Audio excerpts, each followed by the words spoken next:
प्यारे विद्यार्थियों, उम्मीद है कि तुसीं अपने घरां विच सेहतयाब होवोगे ते मैं परमात्मा अगे तुहाडे सेहतयाब होण दी अरदास करदी हां। अज आपां संखेप उत्तरां वाले प्रश्नां दी गल करांगे जो कि तुहानूं इम्तिहान विच 30 नंबर दे आउणे हन। सब तो पहला प्रश्न है, गुरु ग्रंथ साहिब विच किन्ने गुरुआं दी बाणी दर्ज है। गुरु ग्रंथ साहिब विच 6 गुरुआं दी बाणी दर्ज है। पहले 5 गुरु अते 9वें गुरु गुरु तेग बहादुर जी की बाणी दर्ज है। दूजा प्रश्न है, मेरा पाकिस्तानी सफ़रनामा किस दा लिखिया होया है।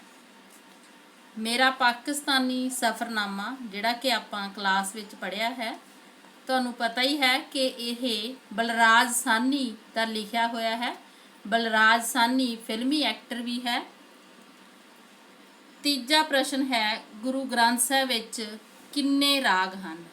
श्री गुरु ग्रंथ साहिब विच 31 राग हैं। चंगी तरह ध्यान नाल सुन लेना है कि किन्ने राग हैं। 31 राग हैं। गुरु ग्रंथ साहिब जी दे किन्ने अंग जां पन्ने हैं।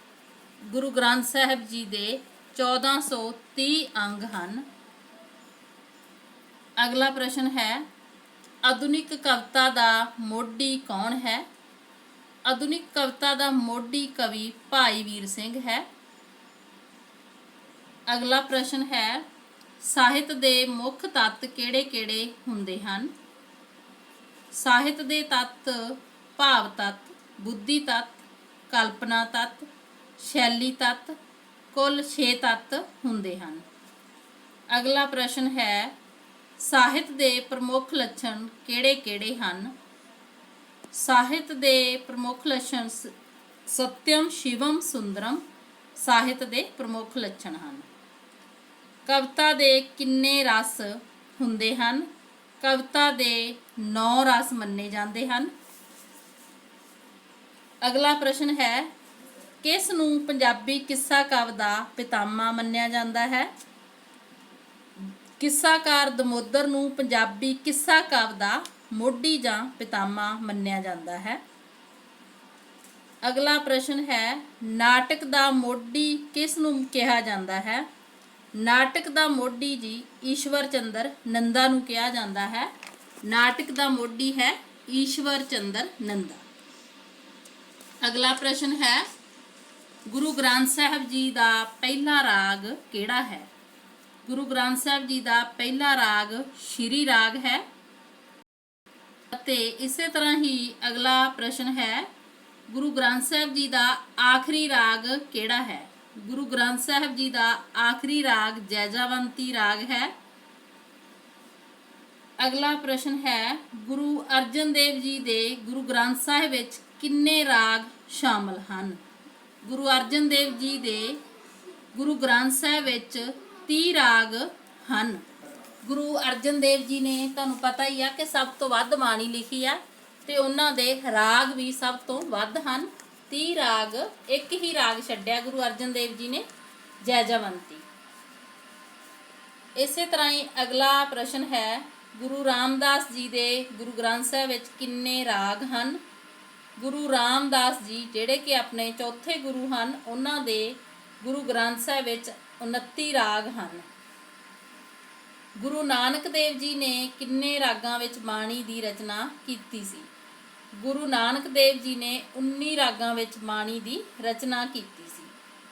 ਗੁਰੂ ਅਮਰਦਾਸ ਜੀ ਨੇ ਗੁਰੂ ਅਮਰਦਾਸ ਜੀ ਦੇ ਕਿੰਨੇ ਰਾਗ ਹਨ। ਇਹ ਸਾਰੇ ਹੀ ਪ੍ਰਸ਼ਨ ਬਹੁਤ ਮਹੱਤਵਪੂਰਨ ਹਨ ਜਿਹੜੇ ਕਿ ਤੁਹਾਨੂੰ ਪੇਪਰ ਦੇ ਵਿੱਚ ਆ ਸਕਦੇ ਹਨ। ਗੁਰੂ ਅਮਰਦਾਸ ਜੀ ਨੇ 17 ਰਾਗਾਂ ਵਿੱਚ ਆਪਣੀ ਬਾਣੀ ਦੀ ਰਚਨਾ ਕੀਤੀ ਸੀ। ਅਗਲਾ ਪ੍ਰਸ਼ਨ ਹੈ, ਗੁਰੂ ਤੇਗ ਬਹਾਦਰ ਜੀ ਨੇ ਕਿੰਨੇ ਰਾਗਾਂ ਵਿੱਚ ਬਾਣੀ ਰਚੀ। 9ਵੇਂ ਗੁਰੂ ਜਿਹੜੇ ਗੁਰੂ ਤੇਗ ਬਹਾਦਰ ਜੀ ਆ, ਉਹਨਾਂ ਨੇ 15 ਰਾਗਾਂ ਵਿੱਚ ਬਾਣੀ ਰਚੀ। ਗੁਰੂ ਗ੍ਰੰਥ ਸਾਹਿਬ ਵਿੱਚ 15 ਰਾਗਾਂ ਦੇ ਵਿੱਚ ਉਹਨਾਂ ਦੀ ਬਾਣੀ ਦਰਜ ਹੈ। ਗੁਰੂ ਅੰਗਦ ਦੇਵ ਜੀ ਦੇ ਕਿੰਨੇ ਸ਼ਲੋਕ ਹਨ। ਗੁਰੂ ਅੰਗਦ ਦੇਵ ਜੀ ਨੇ ਸਿਰਫ ਸ਼ਲੋਕਾਂ ਦੇ ਵਿੱਚ ਹੀ ਬਾਣੀ ਦੀ ਰਚਨਾ ਕੀਤੀ ਹੈ। ਉਹਨਾਂ ਦੇ 62 ਸ਼ਲੋਕ ਉਹਨਾਂ ਨੇ 62 ਸ਼ਲੋਕ ਰਚੇ ਹਨ। ਤੇ ਰਾਗ ਨਹੀਂ ਹਨ ਉਹਨਾਂ ਨੇ, ਰਾਗ ਨਹੀਂ ਹਨ ਉਹਨਾਂ ਦੇ। ਉਸ ਤੋਂ ਅਗਲਾ ਪ੍ਰਸ਼ਨ ਹੈ ਜੀ, ਗੁਰੂ ਗ੍ਰੰਥ ਸਾਹਿਬ ਵਿੱਚ ਗੁਰੂ ਨਾਨਕ ਦੇਵ ਜੀ ਦੀਆਂ ਕਿੰਨੀਆਂ ਵਾਰਾਂ ਦਰਜ ਹਨ? ਰਾਗ ਵੀ ਪੁੱਛੇ ਜਾ ਸਕਦੇ ਹਨ ਤੇ ਵਾਰਾਂ ਵੀ ਪੁੱਛੀਆਂ ਜਾ ਸਕਦੀਆਂ ਹਨ। ਗੁਰੂ ਨਾਨਕ ਦੇਵ ਜੀ ਦੀਆਂ 3 ਵਾਰਾਂ ਗੁਰੂ ਗ੍ਰੰਥ ਸਾਹਿਬ ਵਿੱਚ ਦਰਜ ਹਨ। ਇਹ ਸਾਰੀਆਂ ਵਾਰਾਂ ਜਿਹੜੀਆਂ ਅਧਿਆਤਮਕ ਵਾਰਾਂ ਉਹਨਾਂ ਦੇ ਵਿੱਚੋਂ ਹੀ ਸਾਰੇ ਗੁਰੂਆਂ ਦੀਆਂ ਲਈਆਂ ਜਾਂਦੀਆਂ ਹਨ, ਜਿਵੇਂ ਕਿ ਤੁਹਾਨੂੰ ਪਤਾ ਹੈ ਕਿ 22 ਅਧਿਆਤਮਕ ਵਾਰਾਂ ਹਨ। ਅਗਲਾ ਪ੍ਰਸ਼ਨ ਹੈ ਜੀ, ਗੁਰੂ ਅਮਰਦਾਸ ਜੀ ਦੀਆਂ ਕਿੰਨੀਆਂ ਵਾਰਾਂ ਹਨ? ਗੁਰੂ ਅਮਰਦਾਸ ਜੀ ਦੀਆਂ 4 ਵਾਰਾਂ ਗੁਰੂ ਗ੍ਰੰਥ ਸਾਹਿਬ ਵਿੱਚ ਦਰਜ ਹਨ। ਗੁਰੂ ਰਾਮਦਾਸ ਜੀ ਦੀਆਂ ਕਿੰਨੀਆਂ ਵਾਰਾਂ ਹਨ? ਗੁਰੂ ਰਾਮਦਾਸ ਜੀ ਦੀਆਂ 8 ਵਾਰਾਂ ਹਨ। ਅਗਲਾ ਪ੍ਰਸ਼ਨ ਹੈ, ਗੁਰੂ ਅਰਜਨ ਦੇਵ ਜੀ ਦੀਆਂ ਕਿੰਨੀਆਂ ਵਾਰਾਂ ਹਨ? ਗੁਰੂ ਅਰਜਨ ਦੇਵ ਜੀ ਨੇ 6 ਵਾਰਾਂ ਗੁਰੂ ਗ੍ਰੰਥ ਸਾਹਿਬ ਵਿੱਚ ਲਿਖੀਆਂ ਹਨ। ਗੁਰੂ ਗ੍ਰੰਥ ਸਾਹਿਬ ਜੀ ਦੀ ਰਚਨਾ ਕਿਸ ਨੇ ਕੀਤੀ ਹੈ? ਗੁਰੂ ਗ੍ਰੰਥ ਸਾਹਿਬ ਜੀ ਦੀ ਸੰਪਾਦਨਾ ਗੁਰੂ ਅਰਜਨ ਦੇਵ ਜੀ ਨੇ ਕੀਤੀ ਹੈ ਤੇ ਭਾਈ ਗੁਰਦਾਸ ਗੁਰੂ ਗ੍ਰੰਥ ਸਾਹਿਬ ਜੀ ਦੇ ਲਿਖਾਰੀ ਹਨ। ਅਗਲਾ ਪ੍ਰਸ਼ਨ ਹੈ, ਗੁਰੂ ਗ੍ਰੰਥ ਸਾਹਿਬ ਜੀ ਦਾ ਸੰਪਾਦਨ ਕਦੋਂ ਅਤੇ ਕਿਸ ਨੇ ਕਰਵਾਇਆ ਸੀ? ਗੁਰੂ ਗ੍ਰੰਥ ਸਾਹਿਬ ਜੀ ਦਾ ਸੰਪਾਦਨ 1604 ਈਸਵੀ ਵਿੱਚ ਗੁਰੂ ਅਰਜਨ ਦੇਵ ਜੀ ਨੇ ਕਰਵਾਇਆ ਸੀ। ਅਗਲਾ ਪ੍ਰਸ਼ਨ ਹੈ ਜੀ, ਭਾਈ ਗੁਰਦਾਸ ਜੀ ਦੀਆਂ ਕਿੰਨੀਆਂ ਵਾਰਾਂ ਹਨ ਤੇ ਉਹਨਾਂ ਨੂੰ ਗੁਰਬਾਣੀ ਦਾ ਕੀ ਕਿਹਾ ਜਾਂਦਾ ਹੈ? ਭਾਈ ਗੁਰਦਾਸ ਜੀ ਨੇ 39 ਵਾਰਾਂ ਦੀ ਰਚਨਾ ਕੀਤੀ ਹੈ ਤੇ ਉਹਨਾਂ ਨੂੰ ਗੁਰਬਾਣੀ ਦਾ ਸੈਂਟ ਪਾਲ ਵੀ ਕਿਹਾ ਜਾਂਦਾ ਹੈ ਤੇ ਉਹਨਾਂ ਦੀਆਂ ਵਾਰਾਂ ਨੂੰ ਗੁਰਬਾਣੀ ਦੀ ਕੁੰਜੀ ਹੋਣ ਦਾ ਮਾਣ ਵੀ ਹਾਸਲ ਹੈ। ਅਗਲਾ ਪ੍ਰਸ਼ਨ ਹੈ ਜੀ, ਗੁਰੂ ਗ੍ਰੰਥ ਸਾਹਿਬ ਵਿੱਚ ਪਹਿਲੀ ਬਾਣੀ ਕਿਹੜੀ ਹੈ? ਗੁਰੂ ਗ੍ਰੰਥ ਸਾਹਿਬ ਵਿੱਚ ਪਹਿਲੀ ਬਾਣੀ ਜਪਜੀ ਸਾਹਿਬ ਹੈ। ਗੁਰੂ ਗ੍ਰੰਥ ਸਾਹਿਬ ਦੀ ਸ਼ੁਰੂਆਤ ਹੀ ਜਪਜੀ ਸਾਹਿਬ ਬਾਣੀ ਤੋਂ ਹੁੰਦੀ ਹੈ। ਅਗਲਾ ਪ੍ਰਸ਼ਨ ਹੈ, ਗੁਰੂ ਗ੍ਰੰਥ ਸਾਹਿਬ ਵਿੱਚ ਕਿੰਨੇ ਪੰਨੇ ਰਾਗ ਮੁਕਤ ਹਨ? ਗੁਰੂ ਗ੍ਰੰਥ ਸਾਹਿਬ ਵਿੱਚ ਪਹਿਲੇ 13 ਪੰਨੇ ਰਾਗ ਮੁਕਤ ਬਾਣੀ ਦੇ ਹਨ, ਜਿਨ੍ਹਾਂ ਤੇ ਗੁਰੂ ਗ੍ਰੰਥ ਸਾਹਿਬ ਦੇ ਵਿੱਚ ਜਪਜੀ ਸਾਹਿਬ ਦੀ ਰਚਨਾ ਕੀਤੀ ਗਈ ਹੈ। ਅਤੇ ਅੱਜ ਦਾ ਜਿਹੜਾ ਲਾਸਟ ਪ੍ਰਸ਼ਨ ਹੈ, ਗੁਰੂ ਗ੍ਰੰਥ ਸਾਹਿਬ ਵਿੱਚ ਕਿੰਨੀਆਂ ਬਾਣੀਆਂ ਰਾਗ ਮੁਕਤ ਹਨ? ਗੁਰੂ ਗ੍ਰੰਥ ਸਾਹਿਬ ਵਿੱਚ 2 ਬਾਣੀਆਂ ਜਪਜੀ ਸਾਹਿਬ ਤੇ ਰਾਗਮਾਲਾ ਰਾਗ ਮੁਕਤ ਬਾਣੀਆਂ ਹਨ।